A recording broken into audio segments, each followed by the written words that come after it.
మావోయిస్టులు పాతిపెట్టిన మందు పాత్ర పేలడంతో ఒక జవాన్కి తీవ్ర గాయాలయ్యాయి. ఛత్తీస్గఢ్ రాష్ట్రంలోని సుక్మా జిల్లాలో ఈ ఘటన చోటు చేసుకుంది. డీఆర్జీ బలగాలు సెర్చ్ ఆపరేషన్ కోసం రాయ్గఢ్ అడవిలోకి వెళ్లగా మందు పాత్ర పేలింది. ఈ పేలుళ్లో డీఆర్జీ కానిస్టేబుల్ వినోద్కి తీవ్ర గాయాలయ్యాయి.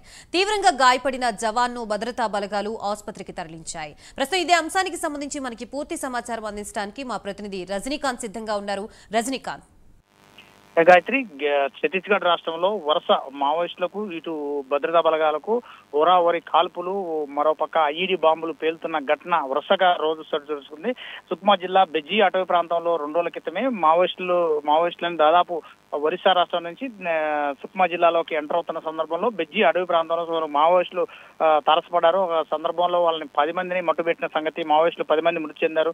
ఆ ఘటన మరొక ముందే సుక్మా జిల్లా చింతలూరు పోలీస్ స్టేషన్ పరిధిలోని రాయ్గఢ్ అడవి ప్రాంతంలో బేస్ క్యాంప్ కు సంబంధించిన జవాన్ అటవీ నుంచి అటవీ ప్రాంతంలో సెర్చింగ్ కూంబింగ్ ఆపరేషన్ కి వెళ్లి వస్తున్న సందర్భంలో మావోయిస్టులు అమర్చిన ఐఈడీ బాంబు పేలి ఒక జవాను డిఆర్జీ జవాన్ వినోద్ అనే జవానుకు కాలుకు గాయాలయ్యాయి. గాయాలైన ఘటనలో వినోద్కు పూర్తిగా తీవ్రంగా పాదాల వైపు పూర్తిగా గాయాలు కావడంతో అక్కడి నుంచి సుక్మా ఏరియా ఆసుపత్రి కూడా తరలించారు. అక్కడి నుంచి అతనికి ప్రథమ చికిత్స చేసిన అనంతరం అక్కడి నుంచి మెరుగైన వైద్యం కోసం పంపించిన పరిస్థితి కనబడుతుంది.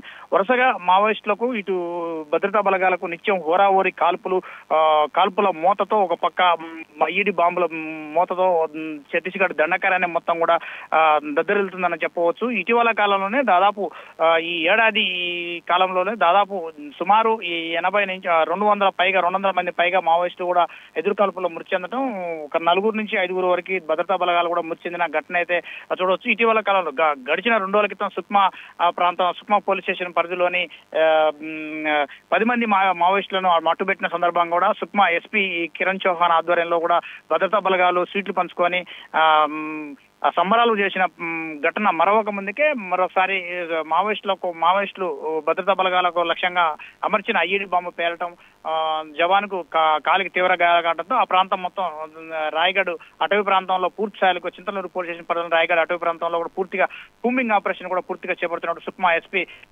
కూడా తెలుపుతున్న పరిస్థితి అయితే కనపడుతుంది. Right, thank you Rajinikanth.